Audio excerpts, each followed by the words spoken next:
بسم اللہ الرحمن الرحیم۔ السلام علیکم ورحمۃ اللہ وبرکاتہ۔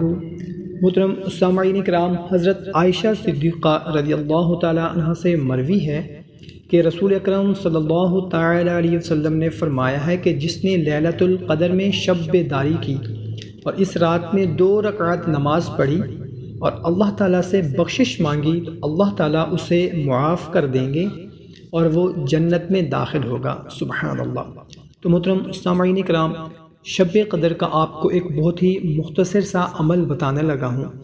آپ 21ویں شب کو بھی یہ عمل کر سکتے ہیں، 23ویں شب کو بھی کر سکتے ہیں، 25ویں شب کو بھی کر سکتے ہیں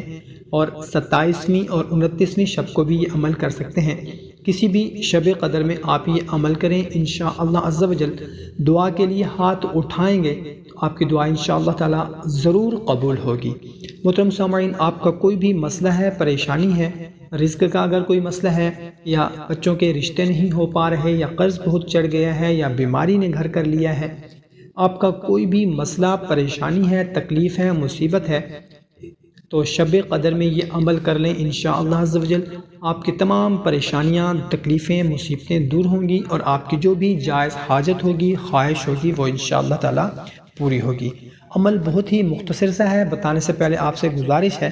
کہ اگر چینل کو ابھی تک سبسکرائب نہیں کیا ہوا تو چینل کو سبسکرائب کر لیں اور ویڈیو کو ابھی لائک کر دیں، جزاک اللہ۔ اور اگر آپ کا کوئی ایسا مسئلہ ہے جو ہم سے شیئر کرنا چاہتے ہیں تو دعا کے لیے کمنٹ میں وہ مسئلہ لکھ دیں، انشاءاللہ عز و جل ان بابرکت راتوں میں آپ کے لیے خصوصی دعا کی جائے گی، جزاک اللہ۔ تو محترم سامعین، کرنا کچھ اس طرح سے ہے کہ آپ نے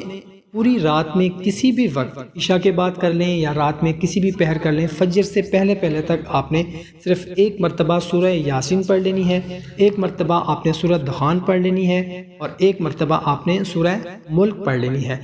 اس کے علاوہ آپ نے 2 رکعت نماز نفل پڑھنی ہے اور ہر رکعت میں آپ نے صرف 1 مرتبہ سورہ قدر اور 15 مرتبہ آپ نے سورہ کوثر پڑھنی ہے۔ اس کے بعد آپ نے اللہ کے حضور رو رو کر، گڑ گڑا کر،